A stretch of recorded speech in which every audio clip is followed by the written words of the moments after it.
다시 시작하겠습니다. 네, 독일의 목적 양도론이란 것은 독일에서는 이제 일단 이게 다른 나라의 경우에는 우리나라와 달리 이 저작자를 상당히 보호하는 그런 특별 규정들을 좀 많이 두고 있습니다. 그래서 우리나라도 이제 그런 것을 좀 받아들여서 우리나라 저작권법에도 저작자를 보호하는, 왜냐하면 저작자와 이제 유통업자 사이에서 이제 이런 양도 및 이용 허락 계약이 체결되는데 대부분의 경우에 저작자가 좀 경제적으로 약자의 지위에 있거든요. 을의 지위에 있다는 것이죠.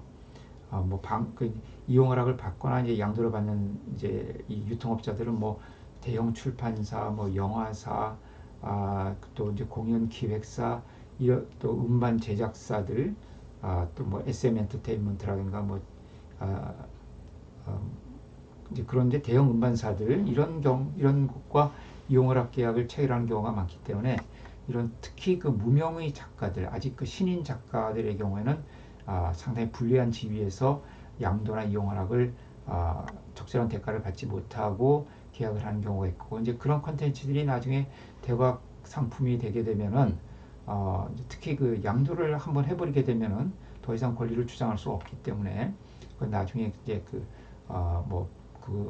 컨텐츠 뭐 베스트셀러가 된다거나 아주 큰 수익을 남기게 됐을 때 저작자는 전혀 거기에 대한 정당한 보상을 못 받게 되는 그런 경우가 있는 거죠.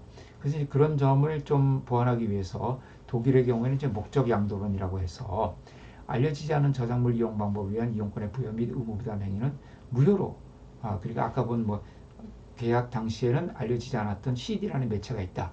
그럼 이제 그런 것까지 포함하는 예를 들어서 어, 계약서를 쓸 당시에는 LP밖에 없었는데 LP를 포함한 향후 개발되는 일체의 매체에 이용할 수 있는 권리를 전부 양도한다. 이런 식의 계약은 무효로 보겠다는 거예요. 그런 알려지지 않은 저작물 등을 포괄적으로 이용 허락권을 부여하거나 아예 독일의 경우에는 양도 계약 자체는 인정을 안 합니다.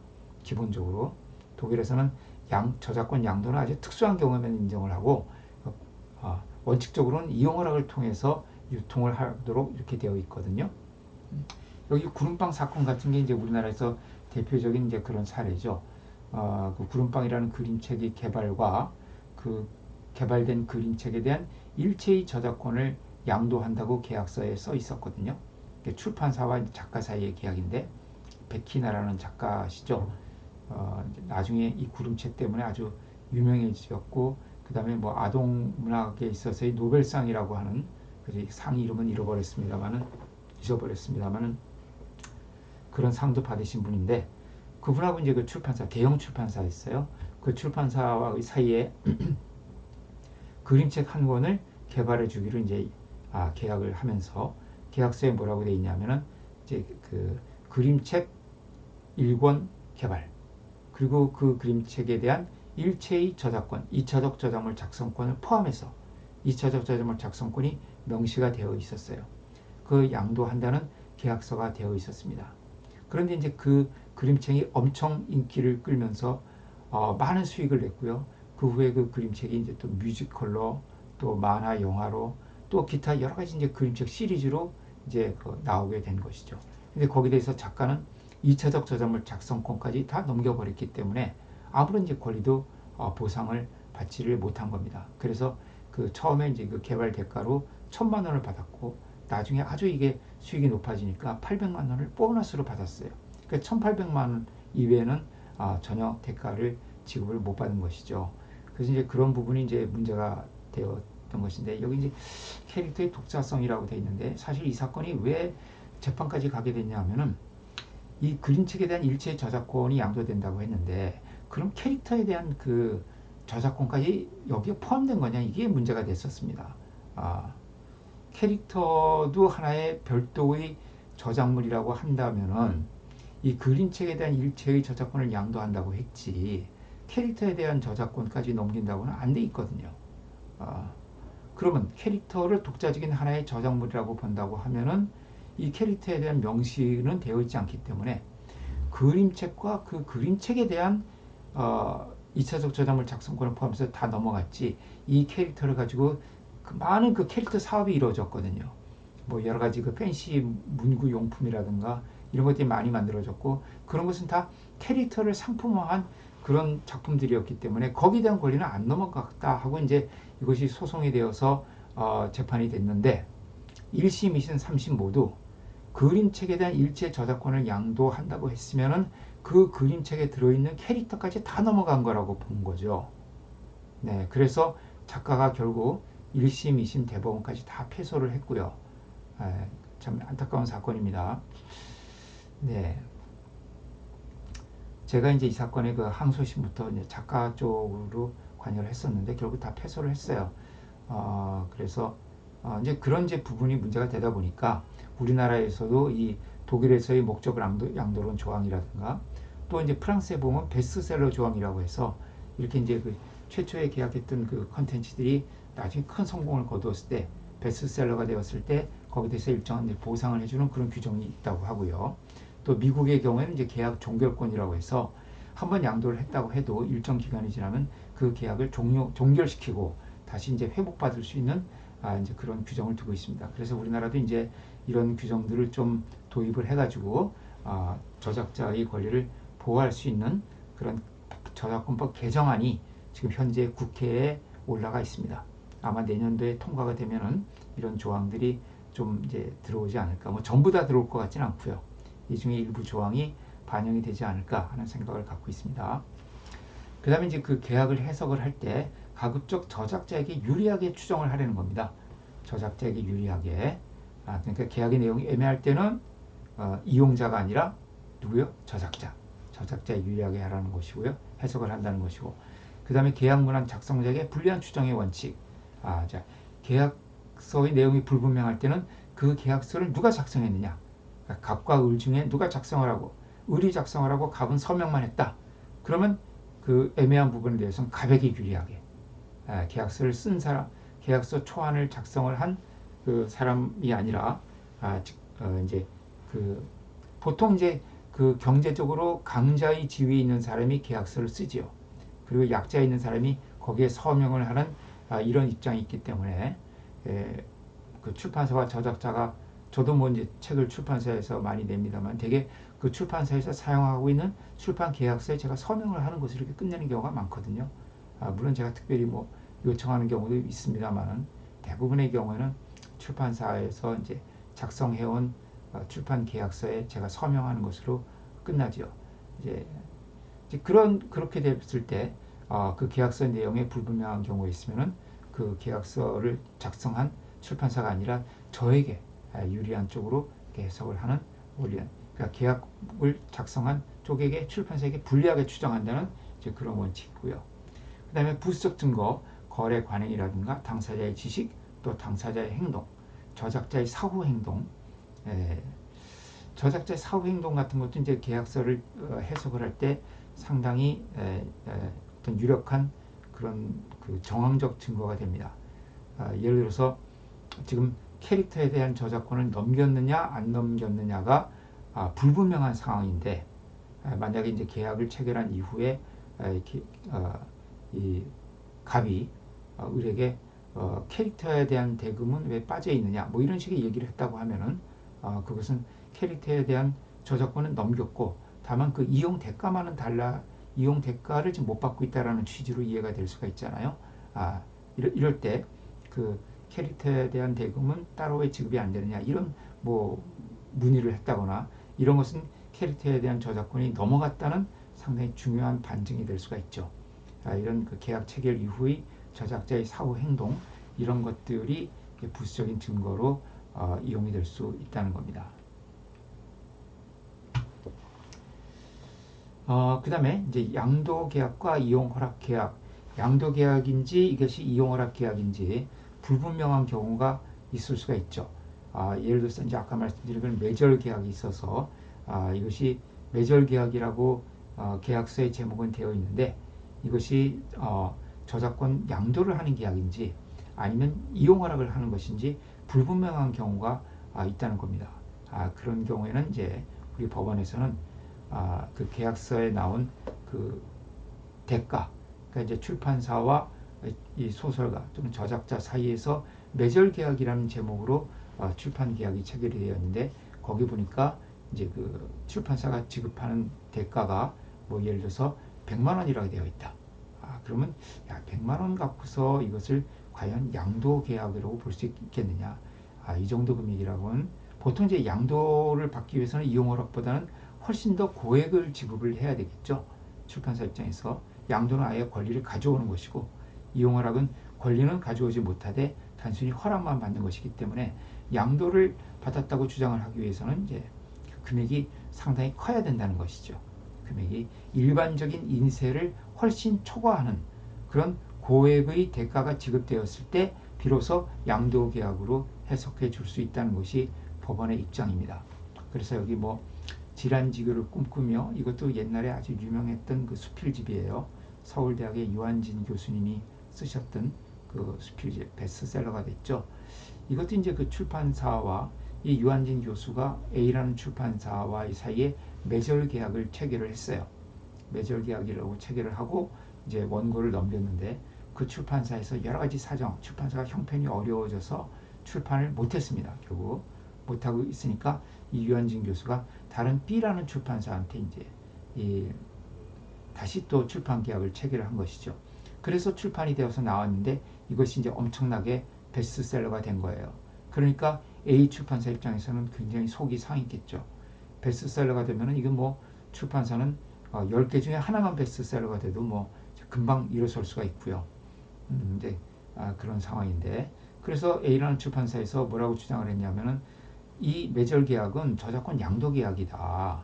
내가 양도를 받았으니까 유한진 교수는 이것을 다른 사람에게 다른 출판사에게 중복으로 이용 허락을 할 수가 없다.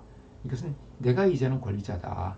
그러니까 이 B라는 출판사에서 유한진 교수하고 그 출판 계약을 체결한 것은 권리가 없는 사람하고 계약을 체결한 것이고 이것은 효력이 없다. 이렇게 이제 주장을 했습니다만은 법원에서는 그 유한진 교수와 A 출판사 사이에 체결된 매절 계약이라는 이름의 그 계약서를 보니까 여기에서 이제 출판사가 그 매절 계약의 대가로 금액을 지급을 했는데 이걸 보니까 이 금액이 그 질환지교를 꿈꾸며라는 원고를 아예 양도받아온 것으로 보기에는 상당히 적었다는 거예요. 그러면 이 계약은 이것은 양도 비록 계약서의 명칭은 매절계약이라고 돼 있고 매절계약은 우리가 보통 양도계약으로 이해를 하거든요. 그러나 이 경우에는 계약서의 명칭은 매절계약이라고 돼 있지만 이 인세가 이렇게 적다는 것을 보면 이것은 양도계약이 아니라 이용허락계약으로 봐야 된다. 이렇게 판결을 한 사례입니다. 밑에 보는 녹정기 사건도 거의 비슷한 사건이고요. 드라마 대본 사건은요.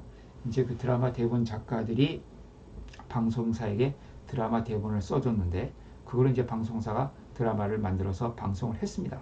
방송이 다 끝났어요. 그 후에 방송사에서 그 드라마 이제 방송된 드라마를 이게 벌써 85년도 사건이니까 비디오 테이프로 만들어서 파는 겁니다.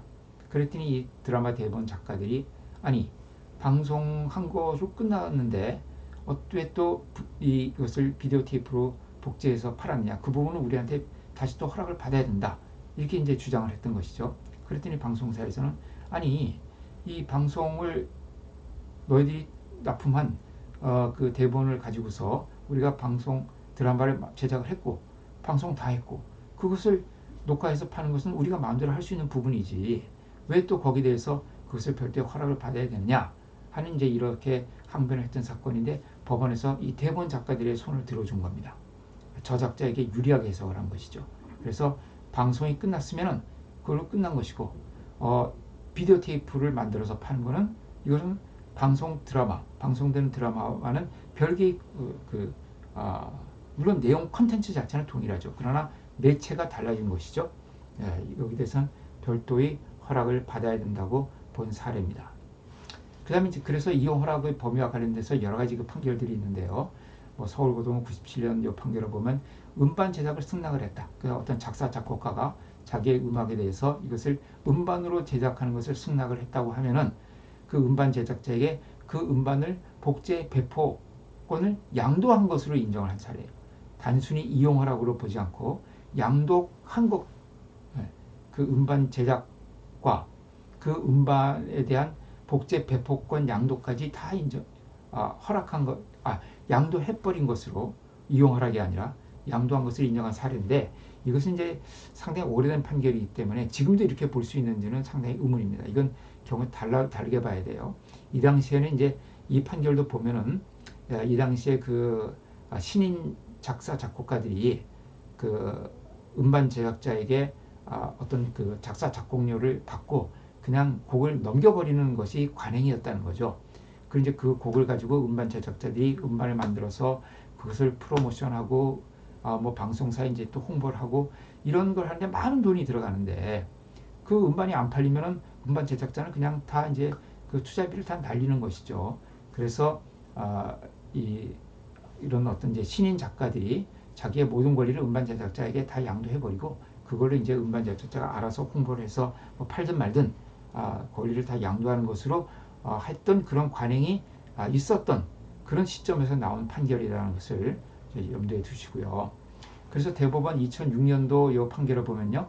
편집 음반 제작 시에는 별도 허락을 받아야 된다. 이렇게 본 사례입니다. 그러니까 이제 뭐 서태지 1집 이렇게 이제 그 음반이 나왔는데 나중에 이제 음반사에서 몇 년이 지난 후에 서태지 뭐 서방차 뭐 HTO인가요? HOT인가?